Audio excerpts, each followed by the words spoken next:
So here we go. I'll talk this time. What we're doing here first, this was painted with some antique lace, let dry. Then a layer of ModPodge. You let it dry. The reason I painted it is because we do want to have the white come through. So there, we place that there. Just to show you the difference, this one was painted with some candy apple red, let dry. ModPodge, let dry. Just plain tissue paper. That's all you need. Plain parchment paper. That's all you need. Place it on top. You can reposition it. Now I kind of wanted his hat to have that holly leaf on top. Let's see. There we go, the holly leaf.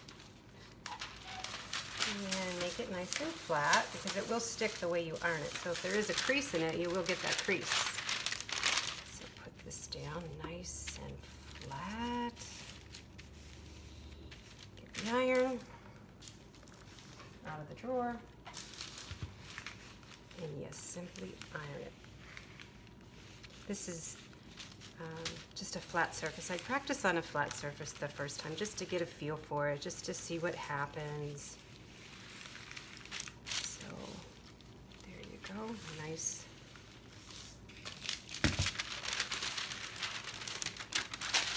And watch, see? It's sticking.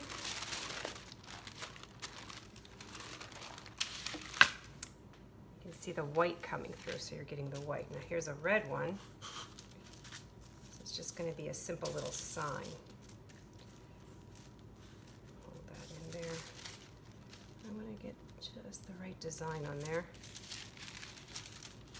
Pull it as taut as you can to get the creases. You can, not a bad idea to iron it first just to get any creases out of the tissue paper. But I'm not doing it. It doesn't matter for this.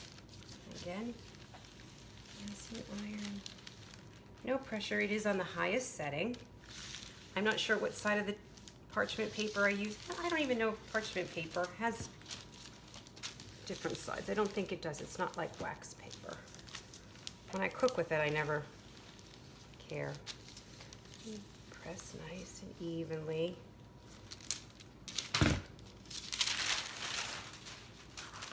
And you can see, just like when you wet ModPodge, the red came through here, and on here you have the white.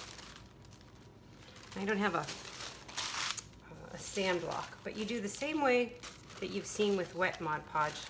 You just sand that right off with a sand block, or you cut it off with a Sharpie, whichever you prefer. And that's as easy as it gets. Now, once you go over it again, to seal it on top, you can either seal it with a poly. You can seal it with another coat of ModPodge. Now, when you seal it, sometimes some bubbles will happen or some wrinkles. Let it soak back in. If you have any, simply iron it again once it's dry. I've done a clipboard. This is with a tissue paper, like not tissue paper, a napkin, a 3-ply napkin. So this side, I painted this side the white underneath. This side I did not. I did with just a chip brush, real light. This I sealed with ModPodge and the poly, since it's going to get a lot of use. The box, this was done simply with a placemat that I cut out the designs that I wanted and ModPodged it in. Another example, 97 cents from Goodwill. It's just a block.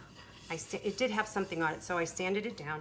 I did paint this with the chip brush with some antique lace because I wanted the white to come through. Tissue paper right on top. Once it had painted, ModPodge, let dry, ironed it, then I sanded it, and I put a coat of poly on top of this one because I didn't want it to be shiny. You can buy the matte finish ModPodge, but I just wanted the poly on this. So I also have the chairs that I'm doing for by the hearth that I put books on. Painted it, watermelon, and then the napkin. And I just did the companion piece for the hearth. And I have to sand that off. But it was just painted watermelon, ModPodge let to dry, place down the tissue paper, and now I will sand that off as well. And I have a little matching set for some books. Another project that I'm going to do is this one right here. These are a bunch of little drawers. Antique laced with just a chip brush because I don't want the wood grain to come through. The ModPodge is down. I'll iron that on, and then with the X-Acto knife I will cut out. I will let you see that finished product, but there you have it. And I just love the look. And you can cut these out too. I have a blog that shows you if you want them to look like transfers, you can just cut these out and place them where you want. You can cut out the bee. I mean, anything that you have the patience to do, you can do. So anyway, I hope that was helpful. I hope my words helped. If you have any questions, don't hesitate to ask me. And check out my blog, www.minabird.com, Mina with the Y, bird with the Y. Minabird. Thanks.